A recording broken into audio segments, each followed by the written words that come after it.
Hi guys, welcome back to my channel. I have a little helper here, so if you see this chubby little gremlin, he wanted to record with me. Well, if you're anything like me, when I was close to giving birth to Aspen here, Aspen is number 3 for me if you're not familiar with my channel.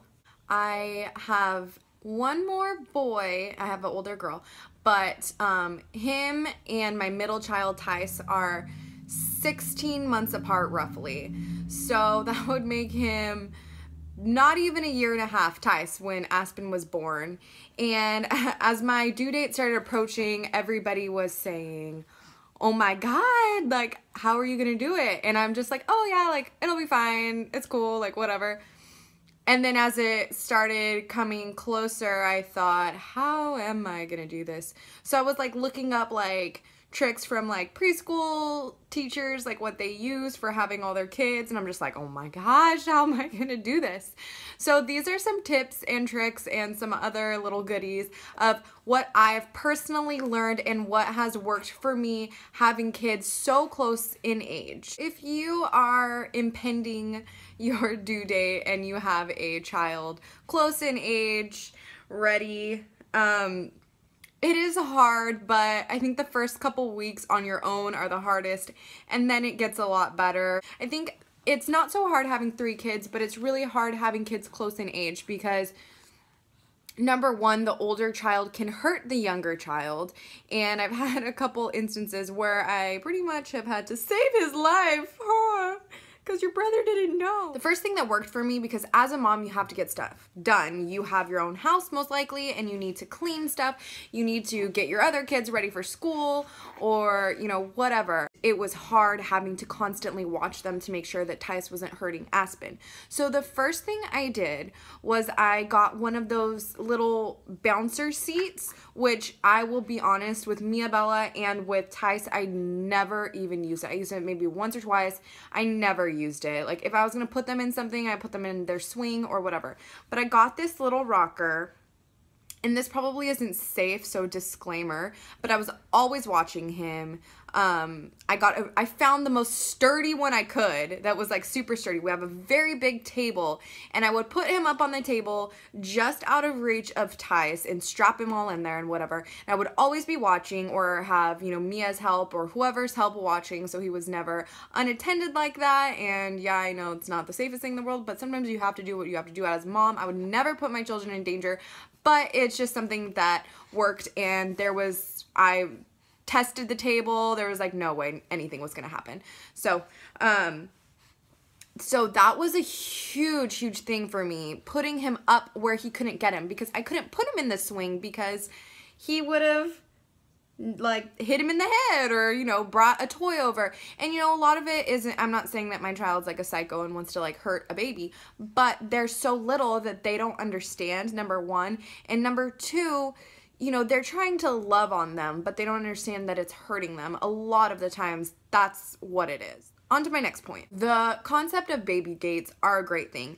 And we have one room completely secluded. We call it the playroom, and it's full of toys and baby-friendly things. Nothing that Tice can hurt himself on, and literally everything, all the small parts. Mia, she obviously has Barbies and little things like that, and poor girl, she knows as soon as she gets a Barbie to take their shoes off and hand them to me because her brothers could joke on them. So we have a completely safe playroom that if they are unattended for a couple minutes, that they can't get into any trouble or hurt themselves. I also have cameras set up around my house, so say I do need to go feed Aspen upstairs, I can look and see what they're doing. And I will get to those cameras in just a minute because they are my godsend, like 100%. As much as baby gates keep kids from getting out of places, they also keep them in. And I was thinking about that concept, and I was like, wow, I can keep Aspen safe in there. So I started kind of putting Aspen inside of the little room with the baby gates and kind of being out and about with the kids and the rest of the house, making them food or playing or watching TV or whatever that they were doing, and keeping Aspen in there so no one was able to go in there and disturb him. At that point, you can lay them on a blanket on the floor or, you know, whatever, because there's no way for the kids to get in there and to actually step on him or whatever. That was a big thing, I think, with my daughter, with Tice. You know, there's nobody around that's gonna, like, you can lay your kid on the floor, let them have tummy time, play on with an activity center, but when you have other children, it's just not possible because you have to worry about their skull getting crushed all the time, and those are the hard but true parts of having kids close together in age. Everything becomes a life or death situation when it includes a newborn. Aspen is almost 4 months, so I would like to report that I have successfully kept them all alive. The next thing that I never ever used, but with the third small child was an amazing find, was a baby carrier. I know a lot of moms who swore by those, and I was like, what? Just hold your kid, dude. Like, come on. Like, let's unstrap them, restrap them. Like, it's like this whole ordeal. Like, but when you have other kids, just strap one to your chest and then you can make dinner. You can clean. As long as they're strapped in nice and tight, and when you bend over, you're holding them. Do not bend over and let your child like just slip out, because that is possible. So make sure you're very careful. And all of the things that I'm mentioning, please read the labels and keep your children safe. But it was amazing. I would be able to do anything that I needed to do. Aspen is sucking on my hand right now. Even when we went out, sometimes I would have to take the kids out by myself, and like literally, how is it possible to hold that many children? It isn't. It's not. They're crazy. Huh? But I just put this little guy in a carrier, and that carrier for the first few months, I swear, was my best friend, and it still is. Anytime we go anywhere, I'm like, all right, let's just strap him on, because it's amazing, really. And, you know, it's convenient to do it. Get one that's easy. Try out a bunch of different ones. You don't need to get something super expensive. I got mine from Target, I believe, for like 20 bucks, and or maybe it was like 30. I don't know. Anyways, it was worth every single penny. Yeah. It was worth every single penny. And get something that is easy to get them in and out of, something that you understand and that you can just like put on just like that. Because a lot of my problem with the infant carriers was it's so hard to get them in and out. So I found one that really worked for me, and I would just have them on around the house. You know, babies like that anyways, especially, you know, obviously they're newborns, they need to be turned in. So, you know, especially if you're breastfeeding, they just lay right there and they're just so happy. That's where they want to be anyway. So it does not affect them. They'll run around with you, chase their brothers and sisters, and it is just, while we're on the topic of baby gear, I wanted to talk about the stroller that I got and the reasons why I got it really, really quickly. So we had the Chico infant carrier with the little snapping key fit.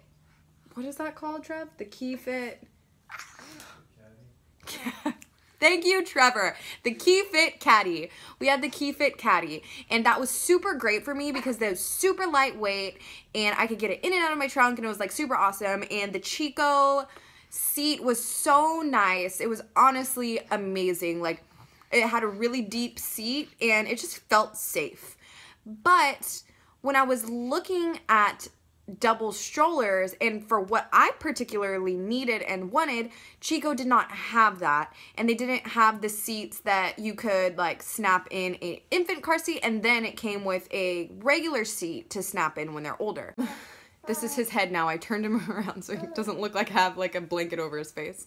I got the Baby Trend car seat, and I will write all of this stuff because I'm not exactly sure of the names, because they make names so confusing, like the Baby Trend sit stand, or they have the sit and go, or they have the go and sit. Like, it's like so confusing. So I will link the baby gear in the info box, description box, whatever.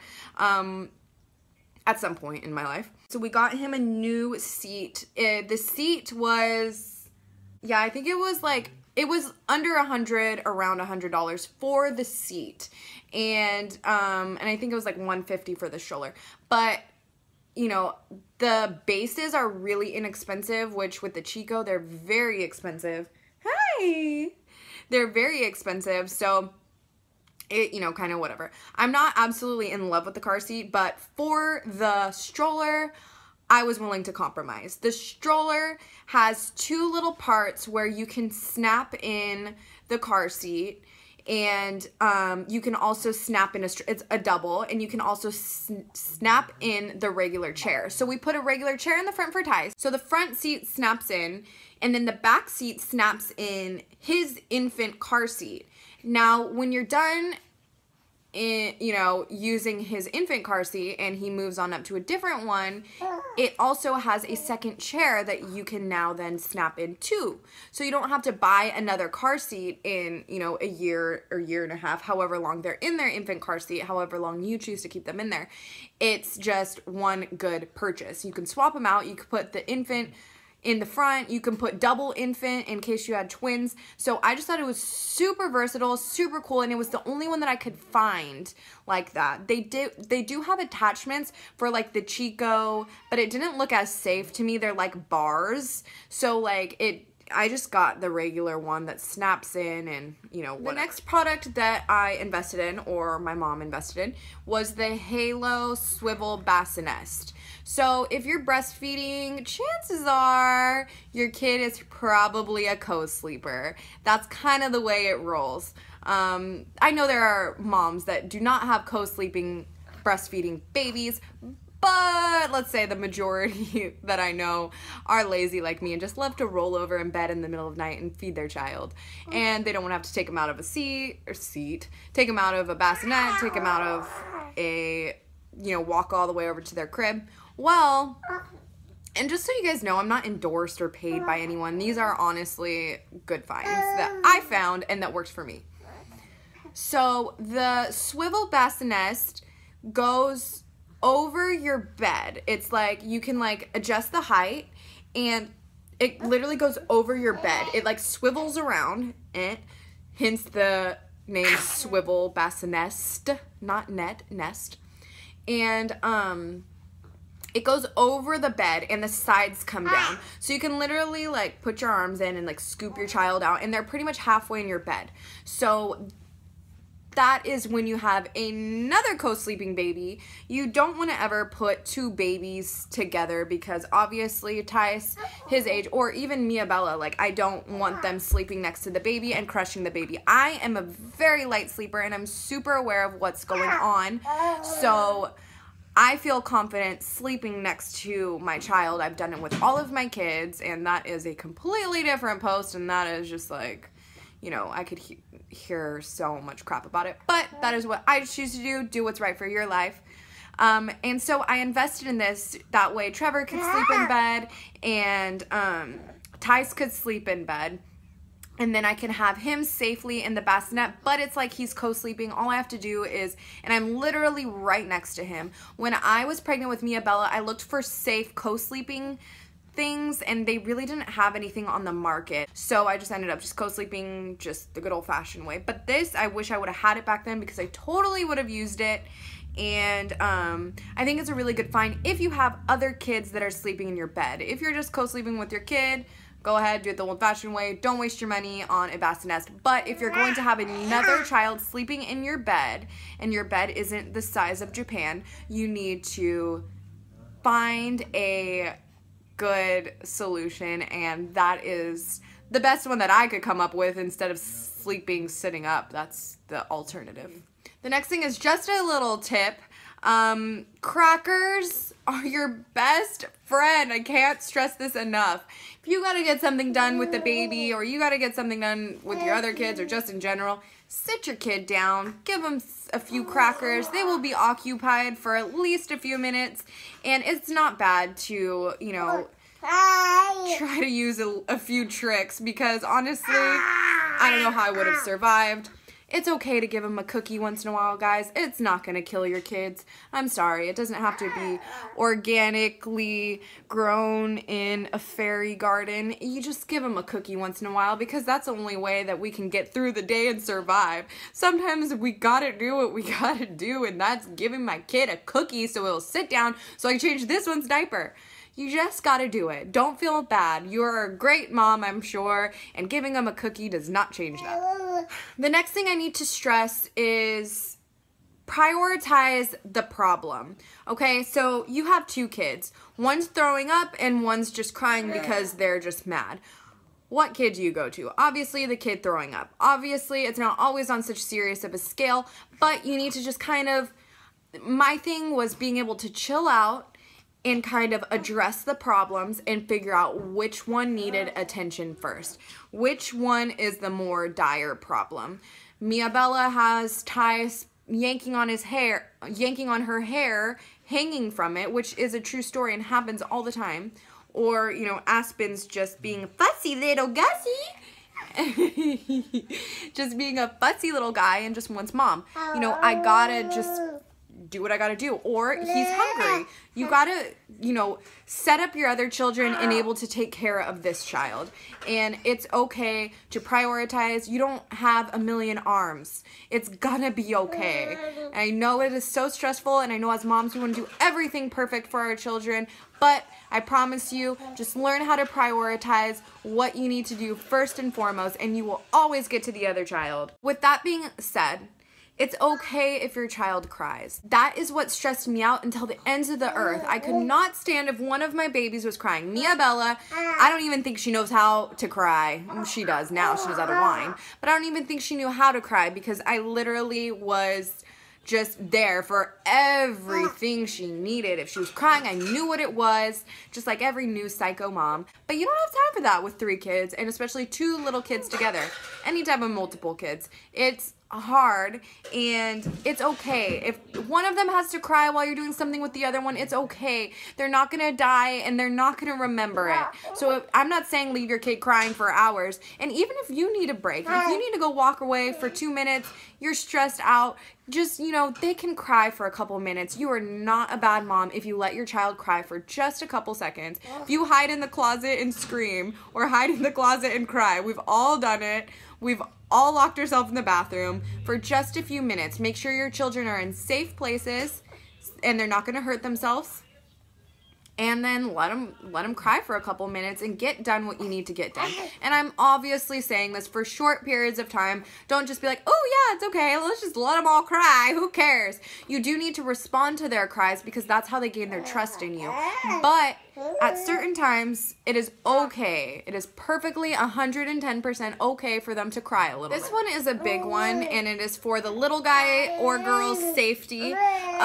Do not leave them alone unsupervised, please, with the other child, because you never know how much you trust your child. Just wait, because they can turn in an instant. If they're under the age of 2, you really cannot leave them alone with their new brother and sister unless you are willing to take that risk, because it's very crucial when they're that little. So always make sure that the little one is locked away somewhere that the other one cannot get him.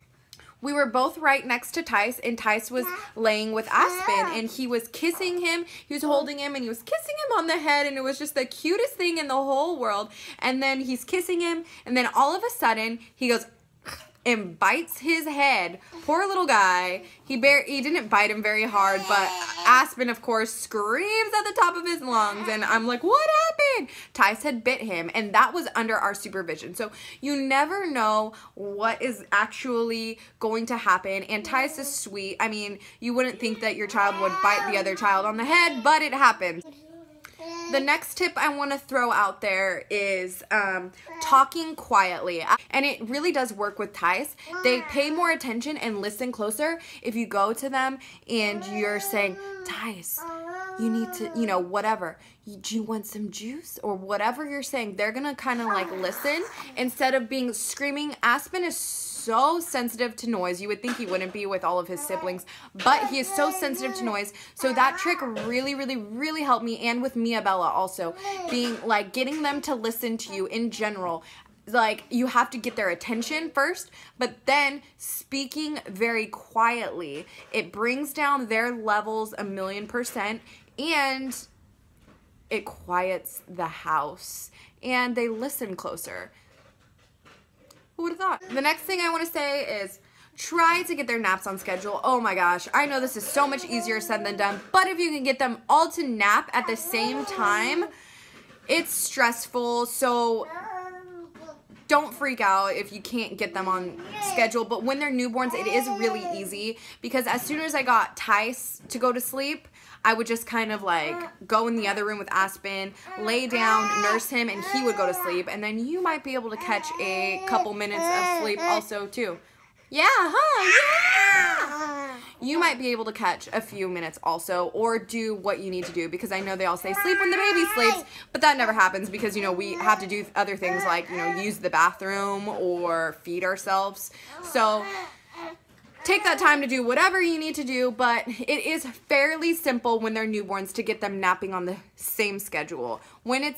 When they're a little older, it is definitely not as easy and gets very frustrating if you're trying and trying and trying to get them on the same schedule and they don't. You just kind of got to give up and put them in the car. That is my next point. It's okay to drive around with your kids. Put them in the car and take them for a drive if they're driving you crazy. I do this more times a week than I would like to admit. Almost once a day, I'll be honest.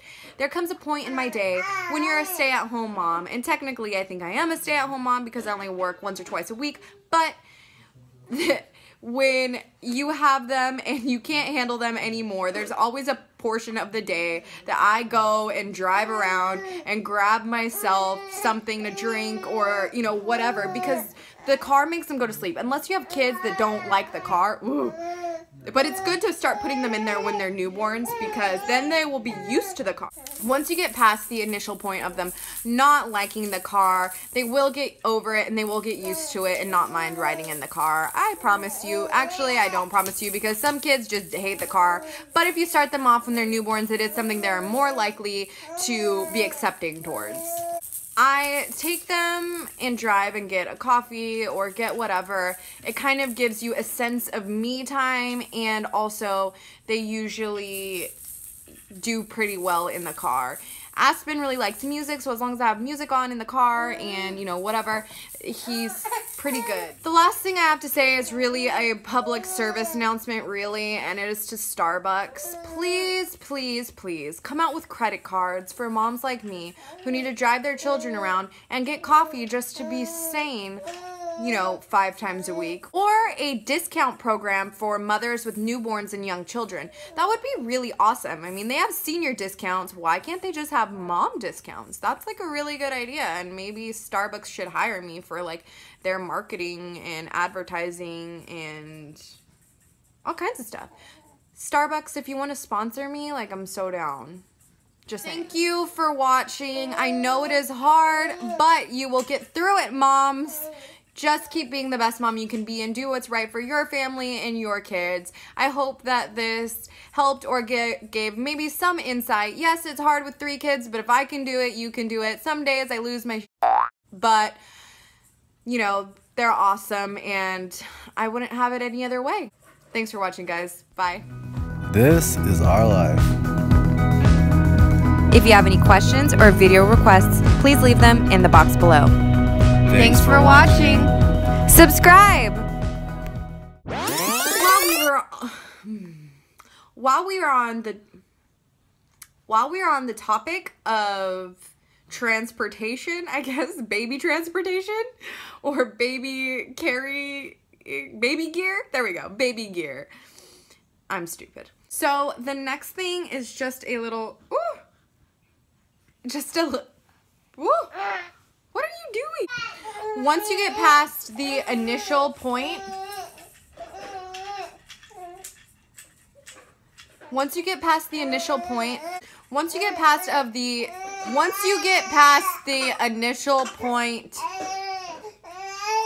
I'm never gonna finish this video. I'm rocking you. I'm rocking you.